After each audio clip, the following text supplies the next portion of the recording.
کہ اسلام آباد کا جو مرکزی داخلی راستہ ہے اس کو کہتے ہیں فیض آباد، کیونکہ یہ فیض آباد جو ہے اس سے ایک راستہ جو ہے وہ بالکل سٹریٹ 0 پوائنٹ کی جانب جاتا ہے، اور 0 پوائنٹ سے ہوتا ہوا یہ راستہ رائٹ سائڈ پہ آپارا، جہاں پاکستان کی ایک حساس ایجنسی کا ہیڈ کوارٹر ہے، اور وہاں سے ہوتا ہوا یہ راستہ جو ہے آپارا، اور آپارا سے پھر ریڈ زون کی جانب جاتا ہے، اور فیض آباد سے ہی اگر رائٹ ٹرن لے لیا جائے تو یہ جو راستہ ہے یہ پھر راول ڈیم روڈ سے ہوتے ہوئے سرینا ہوٹل تک پہنچتا ہے، اور اس ہوٹل سے پہلا رائٹ لیا جائے تو یہ راستہ سیدھا جو ہے وہ ریڈ زون پر جاتا ہے۔ اسی طرح ایک اور راستہ جو اسلام آباد کی جانب آتا ہے وہ ہے مری ایکسپریس وے کا راستہ، اور مری سے آنے والے لوگ یا مری کے اطراف جو علاقے ہیں وہاں سے آنے والے جو لوگ ہیں وہ مری ایکسپریس وے استعمال کرتے ہیں اسلام آباد میں آنے کے لیے، اور یہاں ایک مقام ایسا ہے جہاں بہت زیادہ جو ہے وہ احتجاجی سرگرمیاں ہوتی رہتی ہیں،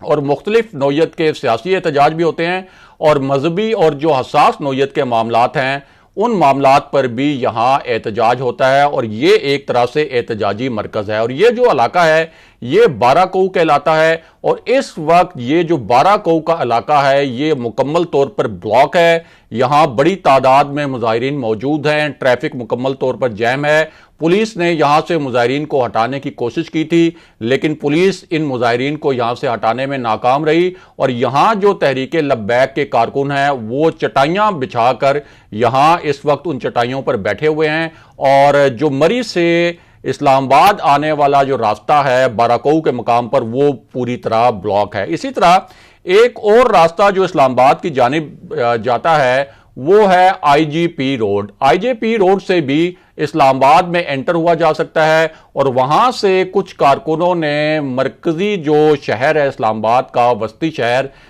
سینٹرل سٹی وہاں داخل ہونے کی کوشش کی تھی، اور پولیس نے انہیں وہاں روکنے کی کوشش کی۔ اس دوران کچھ لاٹھی چارج بھی ہوا، اور پولیس کے لاٹھی چارج کے باوجود یہ جو کارکن ہیں وہاں سے منتشر نہیں ہوئے، اور دوبارہ سے ایک بلڈ اپ ہوا ہے آئی جے پی روڈ کے اطراف، اور پولیس کی کوشش ہے کہ کارکنوں کو جو تحریک لبیک ہیں ان کو اسلام آباد میں داخل ہونے سے روکا جائے۔ اب آپ کو بتاتے ہیں کہ راولپنڈی کی اہم ترین مری روڈ پر کیا ہوتا رہا۔ یہ جو مری روڈ ہے یہ سیاسی احتجاج کے حوالے سے اور حساس معاملوں پر ہونے والے احتجاج کے حوالے سے بہت اہم ہے، کیونکہ یہاں جب احتجاج ہوتا ہے اور یہ جو مری روڈ جب بلاک ہوتی ہے تو اس کا جو امپیکٹ ہے وہ اسلام آباد اور راولپنڈی کے جو تمام راستے ہیں وہاں سے آنے اور جانے والی ٹریفک پر بہت زیادہ ہوتا ہے، اور یہاں کارکنوں کی بڑی تعداد موجود رہی، خاص طور پر جو راولپنڈی کا تاریخی لیاقت باغ ہے جو دو وزرائے اعظم کی شہادت کے حوالے سے ایک تاریخی حیثیت رکھتا ہے، وہاں پولیس اور تحریک لبیک کے کارکنوں کے درمیان جھڑپیں ہوئیں،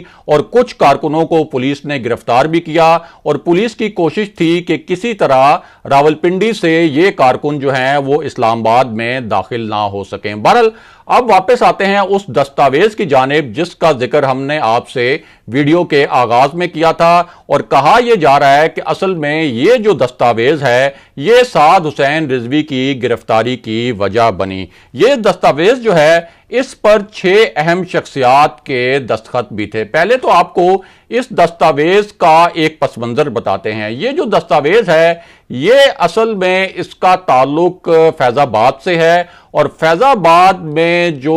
تحریک لبیک کا دھرنا ہوا تھا اور جس میں بہت زیادہ شیلنگ بھی کی گئی تھی کہ اس وقت مظاہرین کو منتشر کرنے کے لیے، لیکن جب وہ انیشل آپریشن ناکام ہوا تو اس کے بعد ایک معاہدہ کیا گیا تھا تحریک لبیک کے ساتھ، اور وہ جو معاہدہ تھا اس کے 4 اہم ترین نکات کیا تھے وہ ہم آپ کو مختصراً بتا دیتے ہیں۔ تو وہ نکات یہ تھے کہ ایک تو حکومت 2 سے 3 ماہ کے اندر پارلیمنٹ سے قانون سازی کے بعد جو فرانس کے سفیر ہیں اسلام آباد میں انہیں واپس بھیجے گی، اور اس کے ساتھ ساتھ فرانس میں جو پاکستان کے سفیر ہیں انہیں بھی واپس بلایا جائے گا، یعنی نہ صرف یہاں سے فرانسیسی سفیر کو واپس بھیجا جائے گا بلکہ فرانس میں پاکستانی سفیر کو بھی واپس بلایا جائے گا۔ اسی طرح یہ بھی کہا گیا تھا اس معاہدے میں کہ تمام جو فرانسیسی مصنوعات ہیں ان کا بائیک آؤٹ کیا جائے گا اور تمام جو کارکن اس دھرنے میں گرفتار ہوئے ان کو رہا کیا جائے گا۔ اب حکومت نے وہ جو کارکن گرفتار تھے ان کو تو رہا کر دیا، لیکن کچھ سفارتی ایسے معاملات ہیں جن کے متعلق حکومت کا دعویٰ ہے کہ اس کی سفارتی مجبوریاں ایسی ہیں کہ اس معاہدے کے جو دو نکات تھے کہ فرانسیسی سفیر کو پاکستان سے نکالنا اور فرانس سے پاکستانی سفیر کو واپس بلانا، وہ حکومت کے لیے ممکن نہیں۔ اور یہ جو دستاویز ہے اس پر اعجاز شاہ جو اس وقت کے وزیر داخلہ تھے ان کے دستخط تھے، نور الحق قادری جو کہ وزارت مذہبی امور کا چارج تھا، ابھی بھی وہ وزیر مذہبی امور ہیں، ان کے دستخط تھے، اور اس کے ساتھ ساتھ کمشنر اسلام آباد کے دستخط بھی موجود تھے۔ دوسری جانب تحریک لبیک کی جانب سے ڈاکٹر شفیق جو امیر کے پی تھے تحریک لبیک کے، ان کے دستخط تھے، سید عنایت الحق شاہ کے دستخط تھے، اور علامہ غلام عباس فیضی کے بھی اس دستاویز پر دستخط تھے۔ اب یہ جو معاہدہ تھا اس پر عمل درآمد کے حوالے سے مذاکرات وغیرہ تو چلتے رہے، لیکن حکومت نے جو فرانسیسی سفیر والا معاملہ ہے اس پر تحریک لبیک کی جو قیادت ہے ان سے کچھ وقت بھی مانگا تھا اور یہ کہا تھا کہ یہ معاملہ تھوڑا سا پیچیدہ ہے اور اس کے اوپر کچھ کام کرنے کی ضرورت ہے۔ لیکن دوسری جانب حکومت کو یہ اطلاعات ملی کہ سعد رضوی جو ہیں وہ 20 اپریل سے ایک تحریک پلان کر رہے ہیں، اور تحریک لبیک کے قائدین نے یہ فیصلہ کیا ہے کہ اس معاہدے کے جن دو نکات پر عمل نہیں ہوا ان پر عمل درآمد کے حوالے سے ایک احتجاجی تحریک چلائی جائے گی، اور دوبارہ اسی طرح کا ایک دھرنا دیا جا سکتا تھا فیض آباد میں جس طرح کا دھرنا پہلے دیا گیا تھا۔ اور یہ وہ پورا پس منظر تھا جس میں حکومت نے یہ فیصلہ کیا کہ سعد رضوی کو گرفتار کیا جائے۔ اگلے پروگرام تک کے لیے خدا حافظ۔